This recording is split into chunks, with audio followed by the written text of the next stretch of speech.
그러면 시작해 보도록 하겠습니다.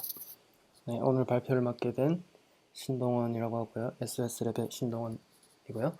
오늘 제가 발표할 내용은 이미지 매칭 챌린지에 관한 내용이랑 하드넷이라고 하는 네트워크를 리뷰할 예정입니다.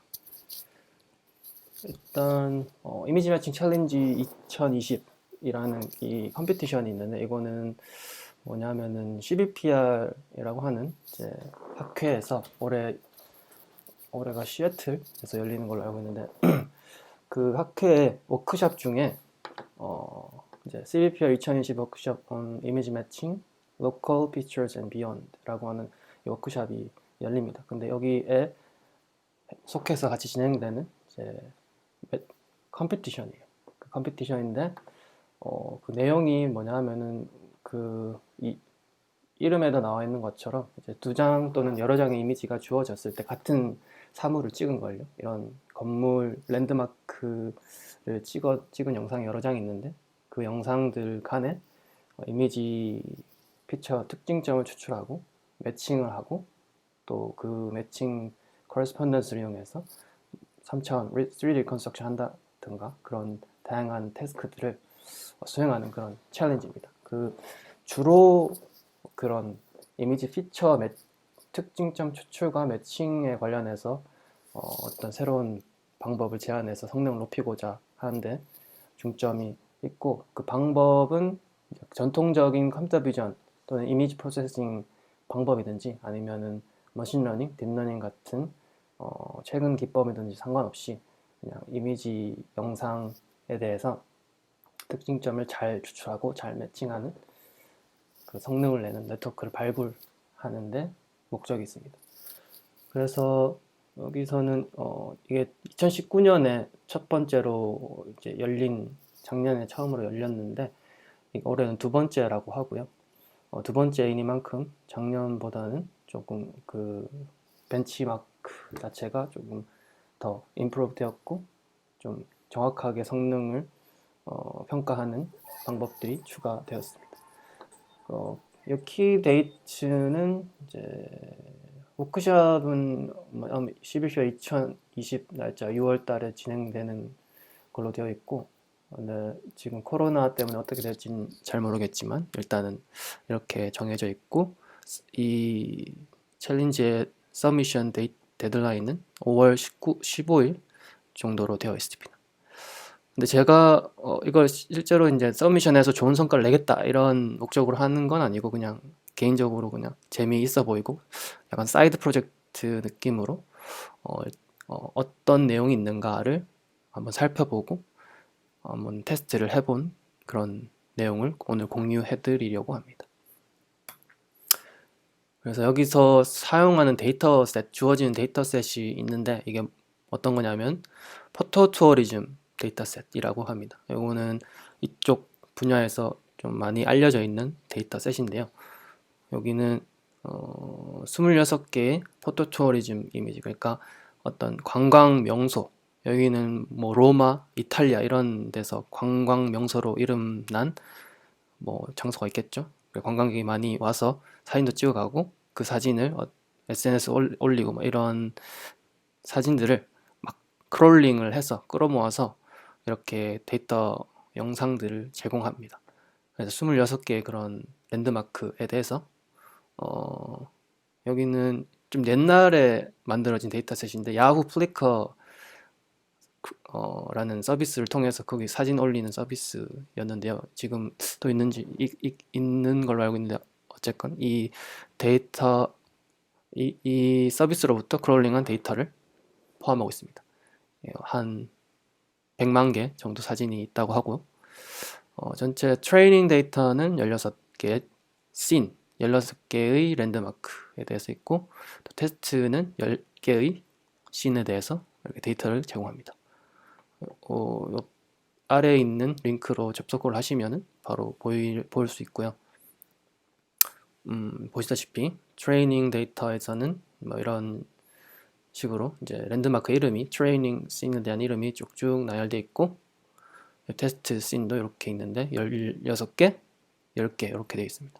그리고 각각이 포함하고 있는 이미지는 대략 1000개에서 뭐 많게는 3000개 정도 또 이렇게 포함을 하고 있고, 적게는 75개도 있네요. 뭐 이런 수준으로 있고, 제공하는 3D 포인트의 개수는 몇십만 개 수준으로 이렇게 포함을 하고 있습니다. 여기도 마찬가지고요. 그래서 이 데이터를 가지고 뭘 할 거냐? 그건 이제 벤치마크 파이프라인을 살펴봐야 되는데, 이 벤치마크 파이프라인은 이와 같이 생겼습니다. 제일 첫 번째는 이제 이미지를 이제 파이프라인에 입력으로 넣어서 피처를 추출해야겠죠. 특징점을 추출합니다. 여기 이제 컴피티션에서 중점적으로 성능을 평가하고자 하는 부분이 이 피처 익스트랙션 부분이고, 여기서는 아까 말씀드렸던 대로 뭐 전통적인 컴퓨터 비전이나 이미지 프로세싱 방법을 쓰든 아니면 딥러닝, 머신러닝을 활용한 방법을 쓰든 상관없이 좋은 매칭 결과만 보여주면 되도록 그렇게 되어 있습니다. 그리고 추출한 영상들로부터 그 특징점을 이제 매칭하는 단계가 있고, 여기서는 일반적으로 여기는 다 제공하는데 FLANN이라고 Fast Library Approximate Nearest Neighbor인가? 그 라이브러리를 사용해서 이제 피처 매칭하는 거는 뭐 일단 제공합니다. 여기서는 손을 댈 건 크게 없고요. 그렇게 매칭을 하고 난 다음에 아마 제한하는 커스텀된 것도 할 수 있는 것 같긴 한데, 일단 그렇게 되어 있고, 이제 아웃라이어 같은 거 제거하는 부분도 있고, 여기까지는 이제 공통된 파이프라인의 브랜치인데, 여기서 이제 두 가지의 태스크로 나누어집니다. 첫 번째는 스테레오 태스크, 와이드 베이스라인 스테레오, 그리고 두 번째는 멀티뷰에 대한 이제 그런 태스크가 두 개가 나와집니다. 이제 뒤에서 조금 더 자세히 살펴보겠지만, 이제 스테레오는 그냥 두 장 영상만 주어졌을 때의 이미지 매칭을 하고 코레스폰던스를 얻어서 카메라 포즈를, 상대적인 렐러티브한 카메라 포즈를 예측하는데 그 목적이 있습니다. 그래서 카메라 포즈가 이렇게 결과로 나오게 되는 거고요. 이것도 멀티뷰도 마찬가지긴 한데, 이거는 두 장보다 더 많은 영상들에 대해서 이제 멀티뷰, 스트럭처 프롬 모션이라고 하는 이제 방법을 사용해서 3D 씬을 리컨스트럭션 합니다. 여기서는 콜맵이라고 하는 오픈소스 스트럭처 프롬 모션 라이브러리를 사용하는데, 여기에 대한 결과로 나오는 게 이제 카메라 각각의 3차원 공간상의 포즈가 됩니다. 그래서 그 각 카메라 포즈를 이제 최종적으로 얻을 수가 있는 거죠. 이 셋업 이미지에 대해서 이제 카메라 포즈가 각각이 나오는 게 목적입니다. 태스크 1은 이제 와이드 베이스라인 스테레오라고 했는데, 아까 말씀드린 대로 이제 이미지 쌍에서 피처를 추출하는 단계가 이제 제한하는 부분이 되겠죠. 제한을 해서 성능을 높이는 부분이 되고, 이제 피처 간의 매칭을 수행하고, 란삭 계열의 알고리즘, 란삭이라고 하는 것은 랜덤 샘플링 컨센서스라고 해서 랜덤하게 계속적으로 샘플링을 해서 제일 맞는 그 코레스폰던스를 얻고자 하는 거죠. 근데 여기서 란삭 계열에 더 추가적으로 디젠삭 또는 CG 란삭, 뭐 마그삭 같은 이런 여러 가지 알고리즘들을 일단은 내부적으로 제공을 합니다. 그래서 이런 걸 사용해서 이제 뭐 아웃라이어를 제거하고 조금 더 강건한 뭐 인라이어를 찾도록 하고 나서, 이렇게 얻어진 코레스폰던스 관계를 통해서 펀더멘털 매트릭스를 계산합니다. 펀더멘털 매트릭스는 컴퓨터 비전 수업을 만약에 들으셨으면 아마 잘 아실 텐데, 그 두 영상 사이에 상대적인 그 카메라 변환 관계를 말하는 거죠. 로테이션과 트랜슬레이션에 대한. 그래서 예를 들어서 이런 위에 있는 영상과 밑에 있는 영상과 같은 장소를 찍은 건데, 이렇게 피처 매칭 관계를 이렇게 얻으면 이 두 개의 사이에 상대적인 트랜스포메이션 정보를 펀더멘털 매트릭스를 이용해서 얻을 수 있습니다. 이거 계산하는 거는 뭐 이미 나와 있고, 그리고 콜맵이 아니라 이 알고리즘 그 벤치마크 소스에서도 제공을 합니다. 그래서 이 초록색으로 된 부분이 이제 잘 매칭된 부분, 그리고 색깔로 들어간 부분이 뭐 파란색 또는 빨간색으로 돼 있는 게 펄스 매치들을 나타냅니다. 뭐 이런 식으로 돼 있고요. 그 다음으로 두 번째 태스크는 Multi-View Reconstruction from Image Subsets 라고 하는데, 여기서는 각 씬으로부터 각각의 랜드마크 씬이 있을 텐데, 거기서 100개의 이미지를 일단은 샘플링 합니다. 100개를 따로 뽑아가지고 그 100개에서 또 5개, 10개, 25개의 이미지를 추출합니다. 랜덤으로요.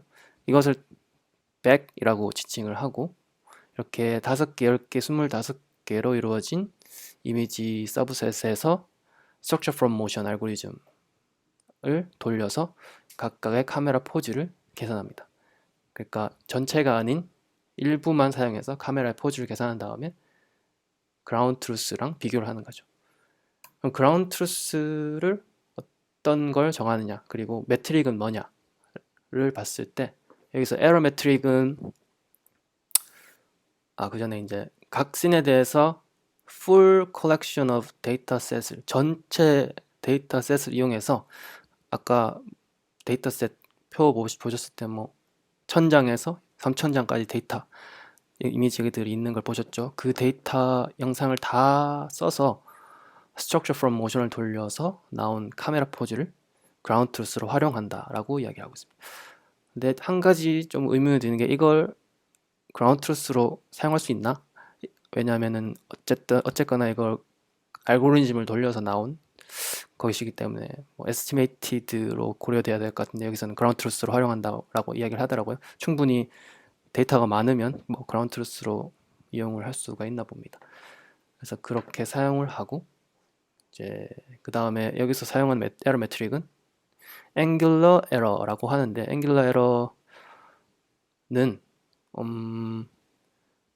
쉽게 말하면, 여기 영어로 적어놨긴 했는데 쉽게 말하면은 로테이션과 트랜슬레이션 벡터가 있을 겁니다. 그 계산되어서 나온 이 알고리즘의 결과로부터 그 로테이션과 트랜슬레이션 벡터를 구했으면, 그 그라운드 트루스 트랜슬레이션 그리고 로테이션 벡터와 에스티메이티드 된 로테이션 그리고 트랜슬레이션 벡터 사이의 각도, 앵귤러 에러를 말합니다. 그 앵귤러 에러라는 거는 요 식으로 얻어질 수 있는데, 그냥 벡터 1과 벡터 2 사이에 더트 프로덕트를 한 다음에 아크 코사인을 하면 그냥 앵귤러 에러가 나오고, 그냥 쉽게 두 벡터 사이 각을 말한다고 이해하시면 좋을 것 같습니다. 레디안 값으로요.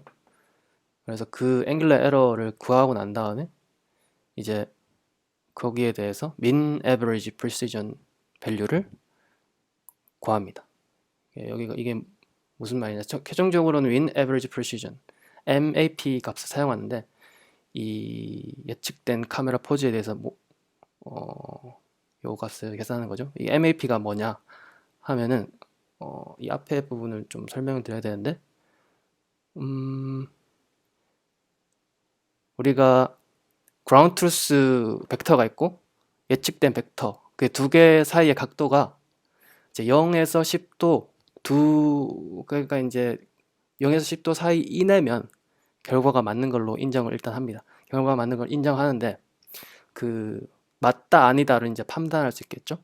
근데 그 맞다 아니다를 판단했을 때, 여기 이제 그라운드 트루스 실제 값이 이제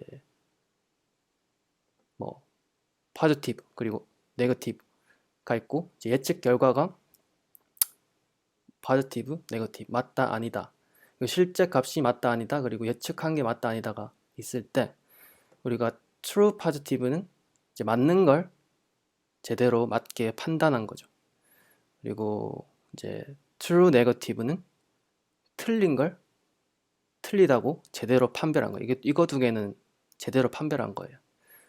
근데 이제 false positive는 어, 맞는 걸 틀린데 실제로는 틀린데 이제 알고리즘이 맞다고 잘못 검출한 거고, 그다음에 false negative는 그 반대의 경우를 이야기합니다. 이렇게 네 가지 경우에 대해서 이제 true positive, true negative, false positive, false negative 이렇게 네 개가 나오는데, 이걸 가지고 이 precision과 recall이라는 매트릭을 정할 수 있습니다. precision은 이제 TP 플러스 FP 분의 TP, 그러니까 맞는 것의 비율이죠.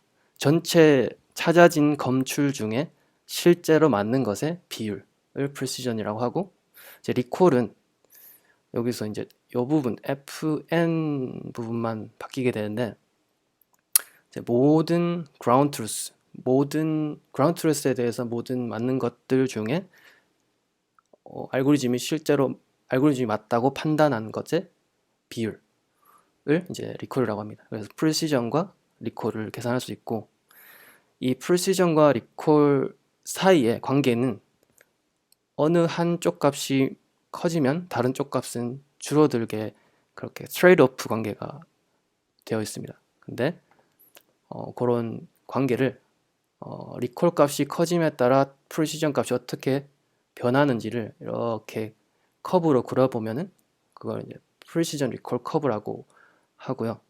이제 프리시전 리콜 커브로도 이제 그 알고리즘의 정확도를 측정할 수 있는 매저가 되긴 한데, 요 커브보다는 어떤 하나의 스칼라 값으로 활용하는 게 더 보기 좋다라고 해서 이제 그 커브 아래의 이제 넓이를 이제 average precision이라고 이야기합니다. 그래서 여기 쭉 와서 이제 average precision이 여기 등장했는데, 이 값이 요거고요. 이제 mean average precision은 이제 모든 추출된 카메라 포즈 벡터들에 대해서 이 average precision을 다 구해서 평균을 낸 거죠. 그래서 결국은 이제 이 MAP 값을 매저로 사용한다라는 게 이 이미지 매칭 챌린지에서 하는 에러 매트릭이고요. 그래서 이런 에러 매트릭을 이용해서 여기 리더보드도 제공을 하는데, 지금 몇 가지가 제출된 게 있나 봐요. 여기서 여러 가지 리더보드가 몇 가지 있는데, 크게 이제 두 가지로 카테고리를 분류해 볼 수 있는데, 키포인트의 개수가 엄청 많은 거, 그러니까 영상에 대해서 키포인트에 뽑을 수 있는 키포인트의 개수를 8,000개까지, 또는 제한된 경우에는 2,000개까지 한 그런 두 가지가 있고, 그리고 추출된 키포인트에 대해서 디스크립터의 길이, 1차원 디스크립터의 길이를 이제 스탠다드 디스크립터, 스몰 디스크립터 또는 라지 디스크립터 이렇게 해서 정할 수 있습니다. 디스크립터의 그 크기를 나타내는 거죠. 512바이트를 쓸 거냐 아니면 128을 쓸 거냐, 뭐 이렇게 사용을 할 수 있는데, 그렇게 해서 그 중에 여기 한 케이스에서는 이제 8,000개의 키포인트와 512바이트의 디스크립터를 사용하는 경우에 이제 스테레오 태스크와 멀티뷰 태스크, 그리고 두 가지 다를 고려했을 때 등수가 이렇게 나와 있습니다. 여기서는 뭐 SOS 넷이라고도 하는 게 있고, 공교롭지만 저희 회사 이름이랑 똑같아서 좀 신기했습니다. 그리고 하드넷이라고 하는 그 네트워크 이름도 있습니다. 근데 보면은 SOS넷 아니면 하드넷 이렇게 되어 있어서 그럼 SOS넷이랑 하드넷이 뭔지가 조금 궁금했어요. 그래서 좀 더 살펴봐서 이번 시간에는 하드넷에 대해서 좀 말씀을 드리고자 해요. 동원님, 네네. 하드넷 시작하시기 전에 저 네네. 뭐 하나만 네네. 궁금한 게 여쭤보고 있으시면 말씀해 주세요. 지금 에러메트릭 설명해 주신 거에서 네. 결국 여러 장의 이미지로부터 카메라 포즈를 에스티메이션 하면 네. 트랜스레이션과 로테이션이 둘 다 맞아야지 사실은 뭐 여기서 그 GT라고 말하는 그 자세랑 맞는 거잖아요. 근데 네. 지금 이 민 에버리지 프레시전을 구하는 과정에서 보면 음. 그 로테이션 벡터 간의 앵귤러 에러 값만 네, 그 true and false로 판단을 하는 것 같고 네. 트랜스레이션에 대한 값은 없는 것 같은데 근데 이건 트랜슬레이션 아니 벡터의 관점에서 두 개 벡터의 각도를 구할 수 있다고 저는 생각했거든요. 트랜슬레이션 벡터라도. 트랜스레이션은 트랜스레이션끼리 로테이션은 로테이션끼리로 네네. 해서 네. 다른 말씀이신가요? 네네. 그렇게 했다고 생각이 들어요. 아니면은 이거를 로테이션 3차원 그리고 트랜슬레이션 3차원에서 6차원의 벡터 사이의 앵귤러 에러를 구할 수 있다고 생각했는데 자세한 거는 제가 더 찾아봐야 되는데 어쨌든 그렇게 진행이 되는 것 같습니다. 예. 그리고 이게 어쨌든 그러면은 그런 식으로 계산을 한다고 했을 때, 네. 이 앵귤러 에러가 뭐, 저희가 이제 어쨌든 전체 데이터셋에 대해서 XFM을 돌려가지고 구한 포즈를 GT라고 했을 때, 네. 저희가 구한 게 있을 거고, 네. 이게 저희가 구한 게 실제 그라운드 트루스랑 맞으면은, 네. 그, 저, 트루 파스티브고, 네네. 그 다음에 틀리면은, 어, 그, 펄스 틀린 파스 펄스 뭐 네거티브 네네 뭐 그렇게 되죠. 그렇게는 이해가 되는데 네네. 프로 네거티브 같은 경우에는 네. 그 다 매칭을 한다는 말씀이신가요? 그러니까 데이터셋에 있는 모든 그 셋들이랑 그다음에 네네. 100개의 사진이 있으면 네. 100개에 대한 벡터랑 그다음에 그거에 대한 GT랑 에스티메이션을 네. 다 그 페어와이즈로 다 비교해 가지고 그거에 대해서 맞는 거는 맞는 것끼리 그리고 서로 다른 매칭상은 틀린 거라고 하는 게 맞는 형태로 다 비교를 한다. 어 그게 애매하네요. 제가 그냥 생각했을 때는 그냥 뭐 어쨌거나 영상에 대해서 쭉 100개의 이미지가 있으면 뭐 있을 테고 만약에 100개 아니 여기선 서브셋이니까 한번 10개의 서브셋을 했다고 했을 때 10개에 대해서 각각의 예측된 카메라 포즈가 있을 테고 그거에 대한 각각에 대한 그라운드 트루스가 있을 테고 각각만 비교를 하는 형태로 생각을 했거든요. 근데 그렇게 되면은 트루 네거티브가 뭔지 애매해진단 말씀이시죠? 네네. 저도 보통 이 포즈에 대한 에러메트릭을 구할 때는 네. 실제 포즈랑 뭐 그다음에 저희가 예측한 포즈 사이에 어떤 그냥 벡터 디스턴스 값을 구하잖아요. 어떤 네네. 공간.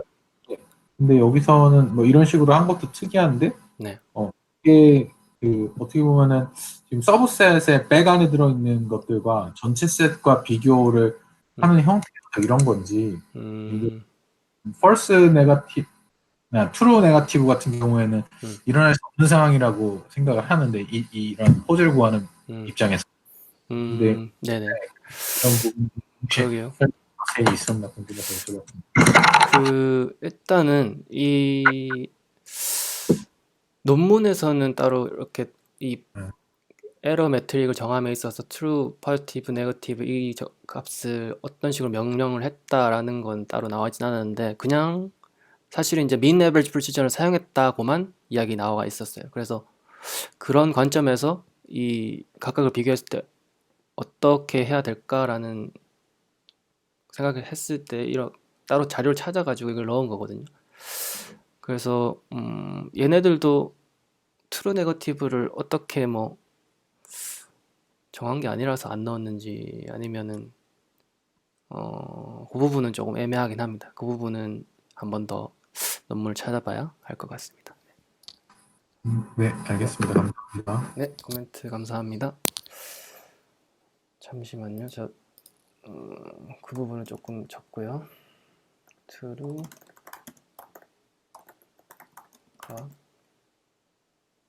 여기서 무엇일까? 오케이, 알겠습니다.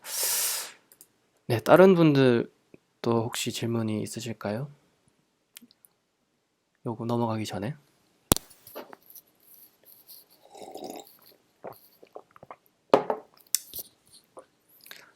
없으시면 넘어가도록 하겠습니다.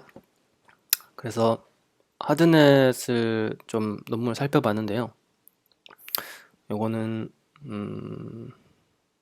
working hard to know your neighbor's margins local descriptor learning loss 이렇게 제목이 지어져 있고 그렇게 내용 제안한 부분에 대한 내용은 어렵지는 않았던 것 같아요. 근데 실험 설계하는 부분이랑 뭐 좀 뒷부분이 되게 막 복잡하고 어렵게 돼 있어가지고 그 중에 일부를 제가 살펴보고 논문을 가져와 봤습니다.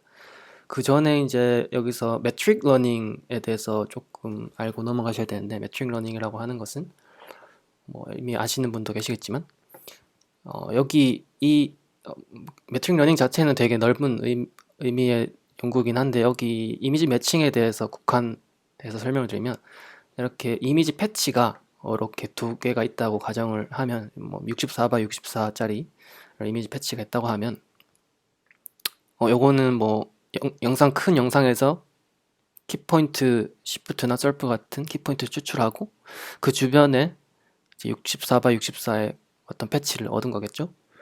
그러면은 이 패치가 신경망을 어떤 거든지 상관없이 신경망을 통해서 정보가 이렇게 압축돼서 어떤 1차원의 임베딩 벡터를 결과로 내어줍니다. 그러면 이걸 임베딩 벡터라고도 하고 디스크립터라고도 하는데, 이렇게 이 영상 1번 영상에 대해서 이제 임베딩 벡터가 있고, 또 2번 영상 다른 패치에 대해서 신경망을 거쳐서 이제 임베딩 벡터가 나오게 될 겁니다. 임베딩 벡터는 두 개는 동일한 사이즈가 될 거고요.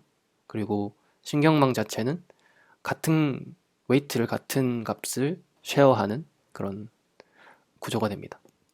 그러면 우리가 하고 싶은 건, 이렇게 보기에는 이게 패치가 두 개가 다른 것 같은데, 이렇게 다른 형태를 가지는 이미지 패치의 임베딩 벡터들끼리는 멀어지게끔 신경망을 학습하는 거예요. 그리고 반대로 비슷하게 생긴 이미지 패치들에 대해서는 가깝게 모이게끔 그렇게 신경망 구조를 설계하고 학습을 시키는데 목적이 있습니다. 그걸 이제 매트릭 러닝이라고 하는데, 오른쪽 그림에서 보시는 바와 같이 이제 before metric learning과 after metric learning 이렇게 두 개로 구분 지었을 때, 이렇게 빨간 것들은 같은 이미지 패치인데 조금 베리에이션이 있는 것들이에요. 말하자면은 일루미네이션이나 아니면은 뭐 시점, 뷰포인트에 대한 조금 베리에이션이 있는 것들인데, 어쨌거나 같은 그 씬에 대한 패치들이에요. 얘네들은 좀 퍼져 있죠. 같이 안 모여 있고. 요 클래스 2 같은 경우도 퍼져 있는데, 요거를 매트릭 러닝을 통해서 일부러 이렇게 같은 건 같은 것끼리, 뭐 다른 건 다른 것끼리 끼리끼리 모이게끔 학습하는 게 매트릭 러닝의 정의입니다. 그래서 여기 하드넷에서 제안하는 부분이 이제 샘플링 프로시저, 샘플링 스트래터지와 뒷부분에 로스 펑션, 이 두 부분이 있는데요. 샘플링 스트래터지는 이 학습을 시킬 때 사용하는 게 트리플렛이라고 하는 게 있어요. 이렇게 트리플렛이라고 하는 그 예제가 있는데, 그거를 어떻게 뽑아낼 거냐, 이런 배치, 이미지 패치에 대한 패치의 어떤 일련의 그룹이 주어졌을 때, 여기서 이런 트리플렛 3개의 이미지 패치를 어떻게 뽑을 것이냐, 그리고 얘를 이제 신경망에 넣어줘서 학습을 시키고자 하는 건데, 거기서 이제 다시 설명드리면, 이제 인풋 패치들이 이렇게 주어집니다. 여기서 A는 앵커의 약자고 P는 파지티브의 약자입니다. 그리고 앵커가 이렇게 쭉 주어져 있어요. 그 앵커는 아무 뭐 다른 앵커끼리는 서로 다른 패치를 의미합니다. 다른 클래스이죠. 서로 달라 보이죠. 근데 이제 파지티브는 이게 서브스크립트 i가 있는데, 만약에 이게 첫 번째라고 하면 앵커 1번과 파지티브 1번은 같은 씬에 대한 패치예요. 근데 조금 다르게 생겼죠. 이렇게 돼 있고, 그리고 앵커 2번과 파지티브 2번은 또 같이 비슷하게 생긴 애들이에요. 이런 식으로 쭉 이렇게 리스트를 만들 수 있다는 거죠. 여기서는 이제 4개의 케이스를 나타낸 거고 각각의 이제 앵커와 파지티브가 이렇게 주어집니다. 그러면 이 패치들에 대해서 우리가 신경망을 통해서 1차원의 벡터를 임베딩 벡터를 얻어낼 수 있습니다. 그걸 이제 소문자 A, 소문자 P로 각각을 이야기하는데 그래서 각각이 임베딩 벡터가 이렇게 쭉 나오겠죠. 그러면 여기서 요 디스크립터들을 이용해서 디스턴스 매트릭스라는 거를 구합니다. 이제 여기는 4x 4의 디스턴스 매트릭스가 되는데 각각의 원소들은 그 두 벡터 사이의 거리를 나타냅니다. 여기 매트릭 러닝으로부터 얻은 그래서 앵커 1번과 파지티브 1번 사이의 거리를 나타내고 그 옆에 거는 앵커 1번과 파지티브 2번 사이의 거리를 나타내고 또 앵커 1번과 파지티브 3번 사이의 거리 이렇게 쭉 그 쌍을 계산할 수 있겠죠. 그리고 마찬가지로 열에 대해서도 앵커 2번과 파지티브 1번 앵커 3번 파지티브 1번 이렇게 계산을 페어와이즈로 모든 가능한 쌍에 대해서 다 계산을 할 수가 있어요. 그러면 이렇게 나오는데 여기서 이 앵커 1번과 파지티브 1번을 일단은 정해놓고 이제 앵커와 파지티브는 있는데 트리플렛이니까 하나가 더 필요한 거죠. 그 반대가 되는 하드 네거티브 케이스를 얻어야 되는데 그거를 이제 이쪽 행에 대해서 얻을 것인가 또는 열에 대해서 얻을 것인가를 여기서 정하는 거예요. 그 전에 이제 이 행에서 행이 의미하는 바는 이 앵커 1번에 대해서 이 앵커 1번 패치에 대해서 모든 다른 파지티브들에 대해서 거리를 계산한 거죠. 근데 그 중에서 제일 작은 값, 요 앵커 1번과 파지티브 1번, 앵커 1번과 파지티브 2번, 3번, 4번 각각 거리를 계산한 것 중에 제일 짧은 것을 이제 민이라고 P4 민이라고 이렇게 의미합니다. 여기서는 P4 네 번째 있는 게 제일 작다고 가정을 했을 때 이걸 정하고 여기서 행에서 제일 작은 값을 하나 정하고 이 열에서도 마찬가지로 가장 작은 값을 정합니다. 그럼 이 A2가 됩니다. 요거는 이제 파지티브 1번에 대해서 모든 다른 앵커들에 대해서 거리를 계산했을 때 제일 작은 값. 그래서 각 행에서 작은 값, 열에서 작은 값. 이 두 개를 정한 다음에 그 둘 중에서도 작은 거를 정해요. 그래서 말하자면 여기 다 고려해가지고 제일 작은 걸 구하는데 그렇게 거리가 제일 작은 거를 선택해서 걔를 이제 하드스트 네거티브로 정해서 이렇게 트리플렛으로 만든 다음에 이제 트리플렛 러닝을 하는 거죠. 말하자면은 이 앵커 1번과 파지티브 1번이 있을 때 얘네 중에서 되게 거리가 짧다는 것은 비슷하게 생겼다는 거예요. 이미지 패치상에서. 근데 확실히 다른 클래스를 가지거든요. 그래서 걔네는 무조건 이제 멀어지게 만들어야 되는데 근데 거리가 멀어지도록 만들어야 되는데 얘네는 지금 거리가 짧다는 거죠. 미니멈 값이니까. 그래서 그런 아주 분류하기 어려운 케이스를 골라서 걔네를 이제 멀어지게끔 학습하도록 하는 과정에서 이제 샘플링을 하는 이런 전략을 가집니다. 그래서 이런 부분이 이제 제한하는 방법 중에 하나였고요. 그리고 이제 로스 펑션은 이와 같이 생겼는데 뭐 똑같습니다. 그냥 뭐 특별한 건 없고 그냥 앞에서 설명했던 샘플링 스트래터지를 로스 펑션으로 구현한 거예요. 여기서 트리플렛 로스를 트리플 아더스랑 비슷한데 여기서 맥스가 있고 이제 0이나 또는 이 뒤에 있는 값 둘 중에 하나를 정하는 거죠. 뭐 0보다는 큰 값이 정해지게 되겠죠. 그래서 이 뒤에 거는 이제 1은 마진 값입니다. 마진이라고 하는 거는 요 그림에서 그냥 자기들끼리 모여 있고 다른 것들끼리의 이제 마진, 그 여유 갭 요런 거리를 말합니다. 그래서 여기 동그라미는 동그라미들끼리 모였는데 또 세모, 네모가 여기 가까이 있으면은 분류하기가 좀 어렵잖아요. 그래서 동그라미들끼리는 끼리끼리 모이는데 또 마찬가지로 또 다른 것들은 또 멀어지게끔 하는데 그 최소 멀어지게끔 만들어내는 거리가 이제 마진이라고 합니다. 이 마진은 여기선 1로 정했고요. 그리고 이제 요 디스턴스는 앵커와 파지티브 사이의 거리를 더하고,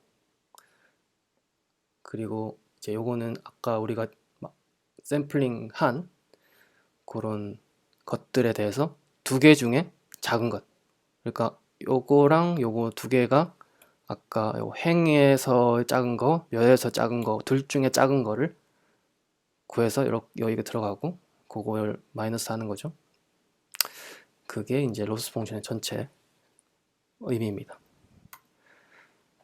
여기까지가 제안하는 샘플링 전략과 이제 로스 펑션이었는데, 뒷부분에는 뭐 실험 결과들이 나열되어 있습니다.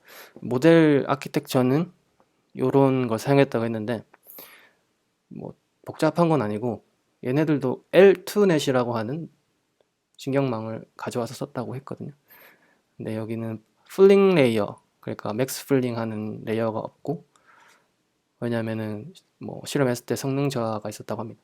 대신에 이제 사이즈를 줄임에 있어서 스트라이드 컨볼루션에 의해서만 사이즈가 줄어들도록 만들고, 이제 배치 노멀라이제이션, 렐루, 드롭아웃 같은 걸 사용해서 레귤러라이제이션을 수행했고, 이제 L2 노멀라이즈드 했고, 이제 128차원의 디스크립터가 끝에 나오게 되는 거죠. 학습할 때는 스토캐스틱 그레디언트 디센트를 사용했고요. 모델 학습할 때는 UBC 포토투어 데이터셋이라고 하는 걸 사용했습니다. 요것도 보니까 되게 오래된 데이터셋이었는데 아래 링크에서 다운로드 받을 수 있고요. 세 개의 카테고리가 있습니다. 랜드마크 세 개가 있는 거죠. 이제 리버티는 요쪽에 이제 자유의 여신상을 나타내는 것 같아요. 리버티 오브 프리덤인가? 스태츄 오브 리버티인가? 네, 그거를 찍은 거에 대한 이미지 패치들이 이렇게 막 회전도 들어가 있고 스케일 변화도 들어가 있고 뭐 이런 식으로 돼 있습니다. 그리고 노트르담, 이것도 뭐 어떤 장소인 것 같아요. 노트르담에 대한 이미지 패치, 요세미티에 대한 이미지 패치 이렇게 있고 40만 개죠. 40만 개에 대한 64 x 64 패치가 주어집니다. 여기서는 그 평가를 False Positive Rate, 이건 오탐률이라고 하는데, 이 오탐률을 이제 95%의 리콜을 가졌을 때 오탐률을 결과로 나타냈습니다. 이제 오탐률은 이제 False Positive Rate는 아까는 프리시전과 리콜을 말씀드렸는데 여기서는 이제 그것과 조금 다르게 False Positive 분의 이제 분모로 False Positive 플러스 True Negative, 그러니까 잘못 감지된 것의 비율이에요. 그래서 이건 작으면 작을수록 좋고요.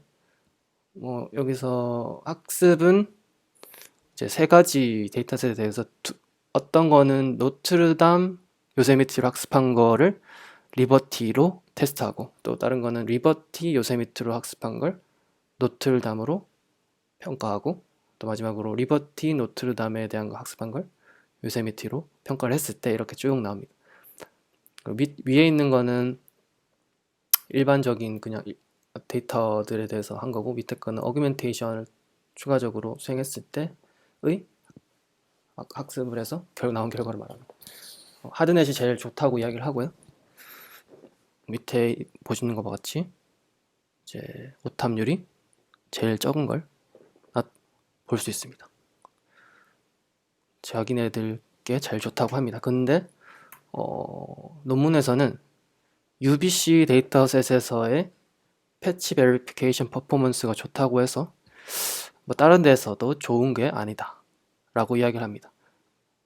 그냥 제가 일반적으로 생각했을 때도 이거는 데이터셋이 좀 한정적이라서 뭐 그런 것도 있고 여러 가지 다른 하드한 익스트림한 케이스를 고려하지 않는 것 같아 보였습니다. 그래서 또 다른 실험을 더 많이 했는데 여기서는 패치 디스크립터 이밸류에이션을 할 때 또 H패치즈라고 하는 데이터셋을 사용해서 또 평가를 했어요. 사실은 평가를 되게 많이 했는데 그 중에 일부만 가져온 겁니다. 여기 H패치즈는 호모그래피 패치스라고 하는 데이터셋이고 이거는 비교적 최근 2017년에 나온 데이터셋입니다. 이거는 6개의 이미지를 가진 116개의 시퀀스가 있는데 오른쪽에 있는 것처럼 여기 하나, 둘, 셋, 넷, 다섯, 6개 이미지 패치들이 있습니다. 근데 제일 왼쪽에 있는 거는 레퍼런스라고 하고 그냥 잘 찍혀진 거, 그리고 옆으로 갈수록 좀 뭐 뷰포인트의 변화가 있다든가 아니면은 일루미네이션에 대한 변화가 있다든가 뭐 그렇게 조금 다른 뭐 영상들이 있습니다. 이 두 개의 파트로 나뉘는데 뷰포인트와 일루미네이션, 상당한 시점 변화를 가진 59개의 시퀀스 또는 상당한 조명 변화를 가진 57개의 시퀀스, 둘이 합쳐 116개를 가지고 있습니다. 또한 이제 지오메트릭 노이즈 레벨도 또 나뉘는데 이것도 뭐 이지, 하드, 터프 케이스로 뭐 되게 심하게 뭐 퍼스펙티브가 일어난다거나 아니면 어파인이 일어난다거나 그런 케이스를 포함하고 있습니다. 그리고 3개의 평가 항목으로 나뉘는데 패치 커레스폰던스 베리피케이션과 이미지 패칭 그리고 패치 리트리버 이렇게 3개가 있는데 각각은 이제 밑으로 갈수록 더 어려운 거 같더라고요. 이 패치 커레스폰던스 베리피케이션은 일단 그냥 인풋으로 2개의 패치를 주고 얘네가 같은 거냐 아닌 거냐를 판단만 하는 거예요. 그래서 그게 제일 쉬운 거고 2개를 이미 주어지고 하는 거니까. 그리고 이미지 패칭은 n개의 이미지를 가지고 있는 이미지가 한 쌍이 주어졌을 때 이제 이미지 2개가 이제 주어진 거죠. 거기서 각각의 영상 이미지에서 가지고 있는 패치들끼리의 코레스폰던스를 찾아내는 문제가 됩니다. 위에 거보다는 조금 더 어려운 게 되겠죠. 그리고 마지막으로 패치 리트리버는 그냥 한 쌍의 이미지가 아니라 그냥 large collection of patches, 패치를 엄청나게 많이 주어졌을 때 거기서 이제 패치 코레스폰던스 찾는 서울에서 김서방 찾기를 하는 거죠. 그래서 밑으로 갈수록 더 어려워지고요. 평가는 모든 디스크립터는 아까 처음에 보여드린 UBC 데이터셋에서 학습이 되고 평가만 H패치즈로 평가를 했다고 합니다.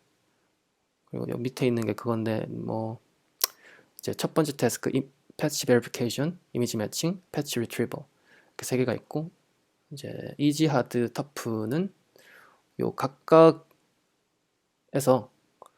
요 점들을 의미합니다. 그 색깔이 초록색은 이지한 거니까 이제 MAP 값이 높아지죠. 이제 하드는 요 중간에 있는 거, 터프는 빨간색은 요 제일 왼쪽에 있는 것. 이런 것들 다 이렇게 돼 있고 그리고 네 그렇습니다. 그리고 요 행에 이제 나와 있는 레전드 값들은 그 각각 다른 알고리즘들. 제일 밑에 있는 게 하드넷이고요. 하드넷이 뭐 제일 좋다. MAP 값이 제일 높게 나온다. 그렇게 얘기를 하고 있었습니다. 뭐 L2넷과 하드넷이 패치 베리피케이션 태스크에서 유사한 퍼포먼스를 보인다고 이야기를 하고 자기네들께 좋다고 그렇게 얘기를 하는 것 같습니다. 그리고 evaluation study에서는 뭐 일부를 제한하는 것 중에서 일부를 안 주거나 하고 학습을 한 다음에 평가를 하는 거죠. 파라미터를 바꾸면서 학습하고 평가 진행할 때 샘플링 전략을 랜덤, hardest in batch, hard negative mining. hardest in batch가 제한하는 방법이 되겠고, 뭐 CPR이라고 하는데 일단 잘 논문이 따로 레퍼가 돼 있어서 그것까지 읽어보진 못했습니다. Regularization penalty of the correlation between descriptor channels. 뭐 regularization 전략인 것 같아요. 그리고 loss 펑션은 특이하게 soft mean이랑 triplet margin, contrastive 이렇게 있고, 뭐 제한하는 hardest in batch. 배치 중에서 아까 말씀드린 대로 행에 대해서 어려운 거, 열에 대해서 어려운 거, 이제 그들 중에서 또 어려운 거. 그래서 가장 어려운 걸 뽑아서 학습하도록 완전 스파르타로 학습시키는 거죠. 그게 제일 승리 뛰어나다고 이야기합니다. 뭐 그렇게 되었고요. 코드를 조금 살펴봤는데 코드는 여기 GitHub에 있었고요. 그냥 되게 여타 다른 부분은 이미지를 불러오고 뭐 평가하는 부분이라서 살펴보진 않았고, 여기 로스 펑션 그리고 샘플링하는 부분에 대해서 살펴봤는데, 일단 첫 번째로 여기 들어가면 로스.py에 로스 언더바 하드넷이라는 펑션이 있어요. 여기서 이제 인풋으로 앵커와 파지티브만 받습니다. 앵커와 파지티브를 받으면 일단 먼저 디스턴스 매트릭스를 구합니다. 디스턴스 매트릭스 벡터를 이렇게 앵커와 파지티브, 요게 일련의 벡터일 거예요. 앵커 요렇게 있고 파지티브 요렇게 있을 때 요걸 두 개를 주면은 이런 거리 매트릭스를 얻어내게 되는 거죠. 그런 디스턴스 매트릭스를 얻으면 우리가 하려고 하는 건 이제 로스 펑션을 정의하는 건데, 여기서 이제 안에 있는 이 부분을 살펴보면 margin 플러스 positive 마이너스 min negative라고 이렇게 되어 있습니다. 이제 요게 그리고 요게 min이 0이죠. 요게 맥스 토치 닷 클램프가 맥스 펑션인 것 같은데, 그러니까 요게 여기 있는 proposed loss 펑션과 동일합니다. 그래서 margin이 아까 말씀드렸다시피 1이라고 했죠. 이게 margin은 위에 보면 이제 함수에서 디폴트로 1로 되어 있습니다. 이제 1이고, 이제 positive는 이 앞에 distance, 앵커와 positive 간의 거리, 그리고 min negative는 우리가 이제 요 정한 어려운 것을 정하는 것, 요거가 되고, 이제 요거 0은 요 0이랑 똑같습니다. 근데 이제 positive가 뭐냐 봤을 때, 이제 positive는 사실은 여기서 positive 1이 여기 들어가고 여기로 들어가는데, 이제 positive 1은 여기서 정해집니다. 이제 distance 매트릭스의 diagonal element라고 해서 distance 매트릭스의 요 diagonal 매트릭스, diagonal element 요 것들인데, 여기 값을 보시면 이제 A의 subscript I 그리고 P의 subscript I, 그러니까 I랑 I 똑같은 거죠. 똑같은 인덱스를 가지잖아요. 그래서 다시 말하면 이제 diagonal에 있는 것들을 이제 얘를 가져오는 거예요. 그리고 이제 min negative는 min negative 요건데, 요거는 또 distance without min on diagonal 이라고 해서 뭐 이렇게 돼 있는데, 적은 걸 구합니다. 최소값을 구하는 거고, 그러니까 여기 다이아고널이 아닌 것들 중에서 최소값, 요 행과 열 중에서 두 개 중에서도 최소값, 여기서 여기가 엑시스 값이 될 것 같은데, 행에 대해서 최소값을 구한 다음에 요 밑에 if문 안에 들어가가지고 여기서 또 한 번 더 열에 대해서 또 최소값을 구하고, 그들 중에 이제 최소값을 이제 진짜 최소값으로 해서 주는 거죠. 그래서 그런 식으로 로스 펑션이 정의가 됩니다. 밑에 다른 뭐 전략들이 있었는데 이거는 메인 부분 아니라서 그냥 넘어갔고요. 함수는 그렇게 되어 있습니다. 그래서 이거를 한번 실제 해보면 어떨까 해서 이제 테스트를 해봤는데, 제가 테스트한 컴퓨터 스펙은 예전에 이제 니아에서 고성능 컴퓨팅 자원 신청이라고 하는 이제 신청을 받아서 제가 한번 신청을 했었거든요. 그래서 인공지능 연구 개발하고자 하는 중소벤처기업, 공공기관, 대학교, 대학원 등의 국가 인공지능 산업 경쟁력 강화를 위해 GPU 기반의 뭐 한다. 그래서 신청을 했고 신청 받은 게 스펙은 이렇습니다. CPU가 16코어, 뭐 GPU가 20테라플롭스. 20테라플롭스가 어느 정도인지 감이 안 잡혔는데 막상 받아보니까 되게 크더라고요. 그리고 메모리는 128기가, 그리고 하드는 2테라 이 정도 받아서 지금 사용을 해보고 있습니다. 뭐 혹시나 이제 한번 테스트 해보실 분들을 위해서 세팅 순서를 간략하게 정리를 해봤는데, 사실은 이거보다는 좀 디테일한 부분이 더 많이 있었고요. 뭐 하다가 이제 문제가 생기는 부분이 좀 있어서 그런 이슈들이 있었는데, 그런 디테일한 부분들은 혹시 질문해 주시면 나중에 답변해 드리도록 하겠습니다. 일단은 포토토리즘 데이터셋을 여기서 받아야 되고요. 여기서 이제 트레이닝과 밸리데이션 테스트가 있는데, 일단 한번 테스트 해보려면 밸리데이션과 테스트만 받으면 됩니다. 그걸 받고 이제 이미지 매칭 벤치마크 베이스라인즈라고 하는 GitHub 라이브러리를, GitHub 리포지토리를 클론합니다. 그럼 여기에는 뭐가 들어있냐면은 아까 말씀드린 하드넷이나 SOS넷 또는 뭐 R2D2, 네이버에서 나온 R2D2 같은 그런 다양한 이미지 패치 추출하는, 이미지 디스크립터 추출하는 네트워크들이 이미 구현되어 있고 프리트레인드 된 웨이트들도 포함을 하고 있습니다. 그래서 한번 해볼 수 있고요. 그리고 첫 번째로 우리는 패치를 추출해야 돼요. 이미지 패치를 인풋으로 넣을 거니까 네트워크에.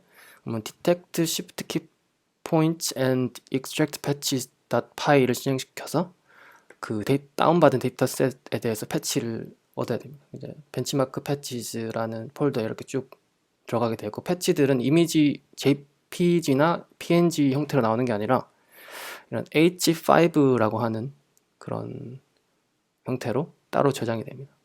키포인트 패치즈 뭐 이렇게 나오게 되고요. 그 다음에 콘다를 기본적으로 활용하는데, 얘네들이 콘다에서 가상환경 만드는 그런 함수가 있어요.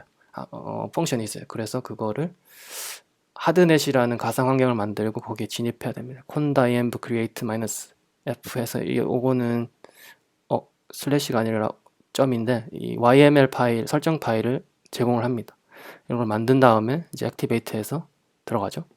그러면 이제 run hardnet.sh shell 스크립트를 이용해서 이제 디스크립트를 계산하면은 자동적으로 얘네가 계산을 해줘요.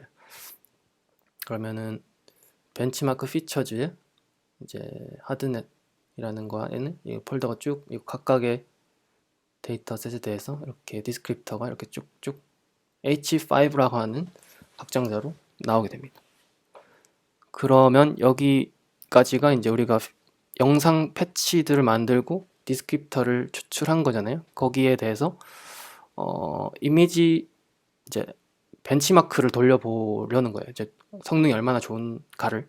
그래서 이미지 매칭 벤치마크라는 GitHub 리포지토리가 또 따로 있습니다. 이거를 이제 클론해서 다운받으면 마찬가지로 벤치마킹을 위한 콘다 가상환경을 만듭니다. 이제 이렇게 만든 다음에 이것도 이제 얘네가 제공을 하는 거고요.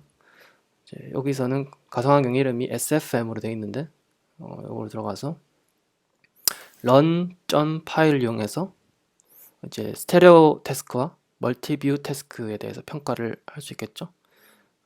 요런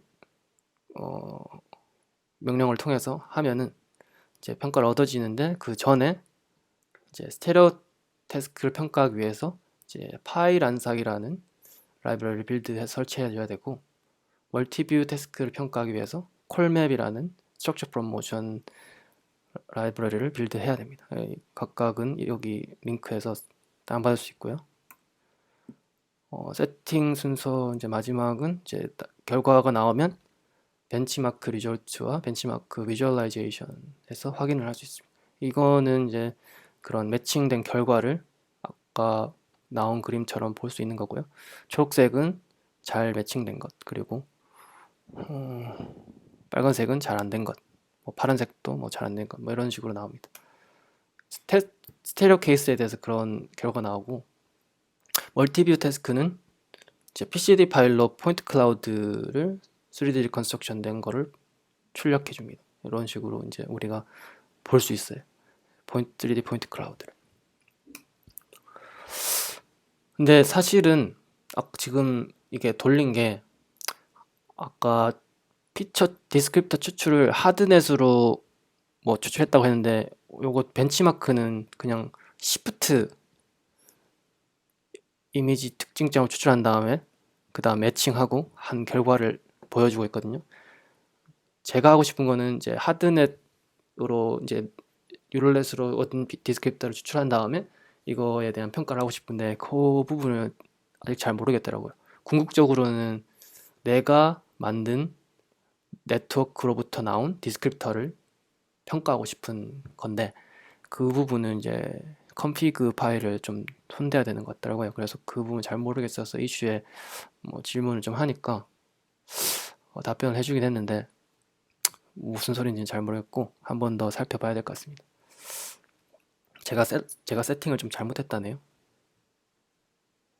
살펴봐야죠. 그래서 결론은 오늘 이제 이미지 매칭 챌린지에 대해서 소개를 드렸고, 하드넷 논문을 설명드리고, 벤치마크 파이프라인을 한번 돌려봤습니다.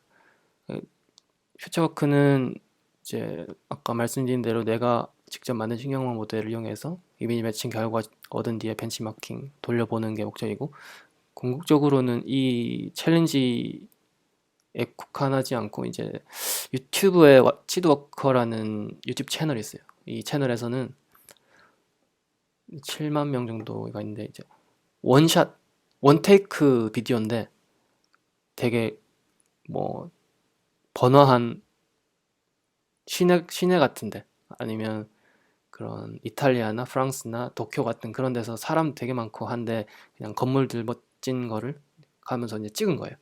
그냥 걸어가면서 4K 카메라로. 그 영상에 대해서 이미지 매칭하고 리컨스트럭션 해가지고 그냥 그 주변에 이제 3D 컨스트럭션을 한번 해보고 싶은 게 제 목표고, 그렇게 나와서 근데 이 데이터에서는 아무래도 사람이 너무 많아가지고 사람 그런 다이내믹한 오브젝트들을 제거하는 그런 알고리즘도 좀 고려를 해야 될 것 같아요. 그래서 세멘틱 세그멘테이션도 좀 고려를 해야 될 것 같고, 아직 갈 길이 멀어 보입니다. 네, 제 발표는 여기까지고요. 혹시나 질문이나 코멘트 있으신 분들 질문해 주시면 감사하겠습니다.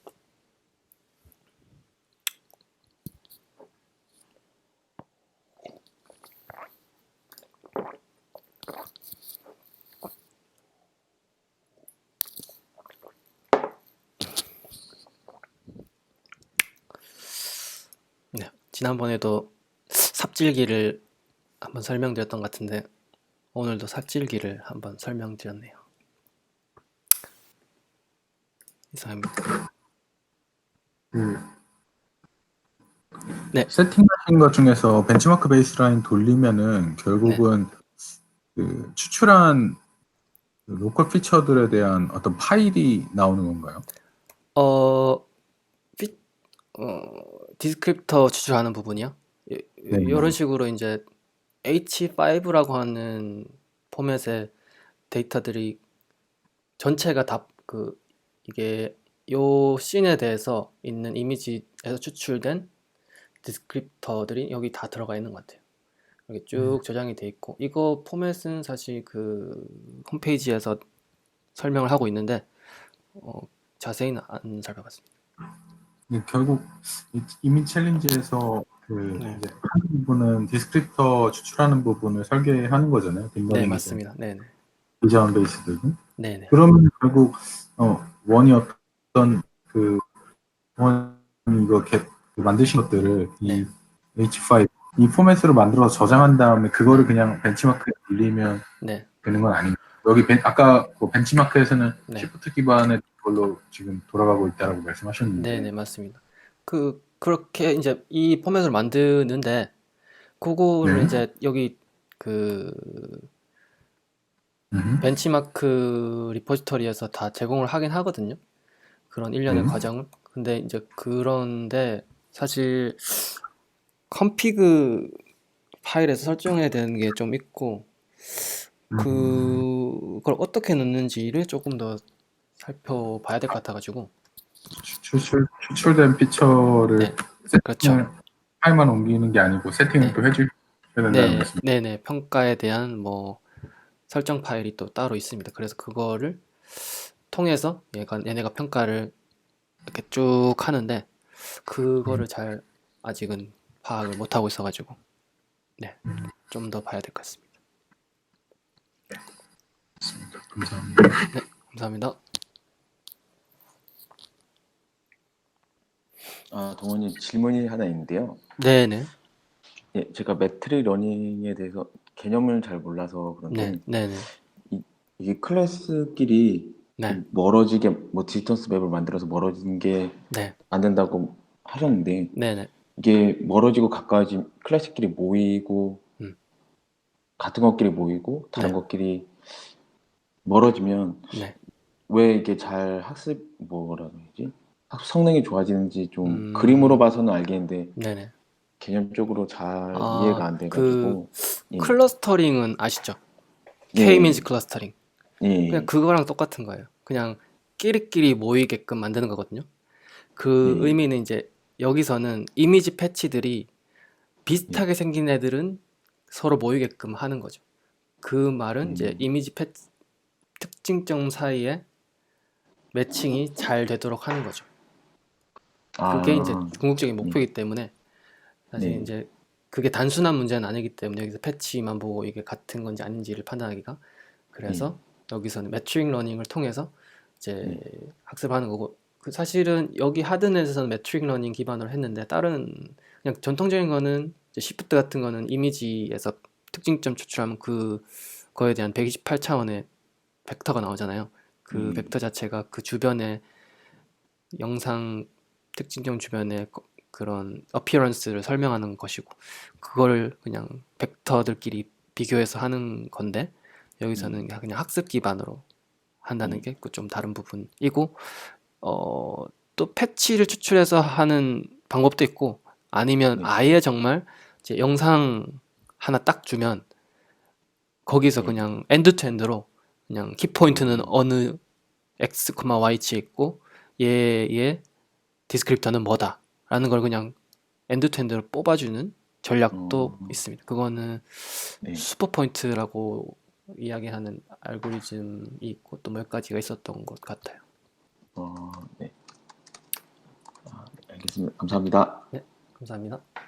네, 그 슈퍼 포인트에 대한 비디오를 좀 보여드리면 이해가 쉬울 것 같은데,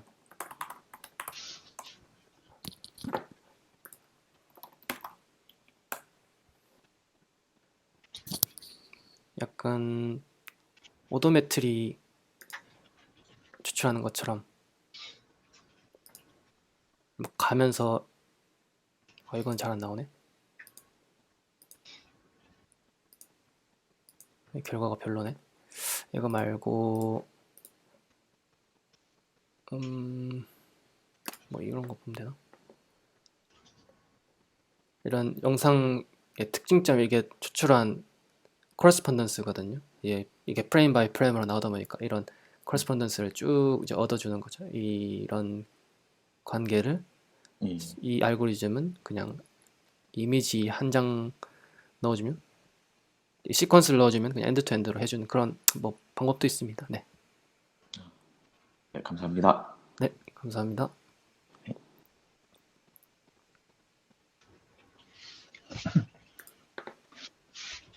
저도 질문 하나만 드려도 네, 될까요? 네, 네, 그 29페이지에 그 PCD 파일로 그 네, PCD 나오는 게 있잖아요. 네, 네. 이게 그 렌색 돌려서 그 피처 뽑힌 그거를 이제 포인트 클라우드로 만든 건가요? 뭐 렌색도 물론 들어가 있는데, 여기서는 이제 structure from motion을 돌린 거거든요. structure from motion 알고리즘 중에 여기서는 콜맵이라고 네. 여기 이거를 돌린 거거든요. 그냥 structure from motion을 돌려서 나온 거라고 생각하시면 됩니다. 그냥 멀티뷰 이미지 쭉 준 다음에 네. 원래 이제 이미지 이제 콜맵이라는 게 이미지 매칭하고 이제 아웃라이어 제거하고 이제 거기로부터 매칭 코레스폰던스가 주어지면 트라이앵글라이제이션 삼각화를 통해서 3차원 포인트 계산하는 일련의 과정인데 거기서 여기서는 이미지 특징점 추출하는 부분에 이제 조금 더 딥러닝 같은 걸 써서 뭐 해보는 게 이제 전체 파이프라인이죠. 질문이 답이 맞나요? 네, 그러면 그 PCD에서 그 포인트 클라우드 한 포인트로 찍히는 게 네. 다 피처라는, 피처, 네, 사실은 이제 피처죠. 말하자면 이제 이미지에서 추출된 피처들. 네. 맞습니다. 네. 네, 알겠습니다. 감사합니다. 네.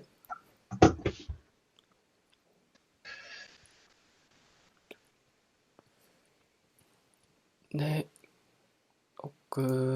네, 더 이상 질문이 없으시면 여기까지 발표를 하고요.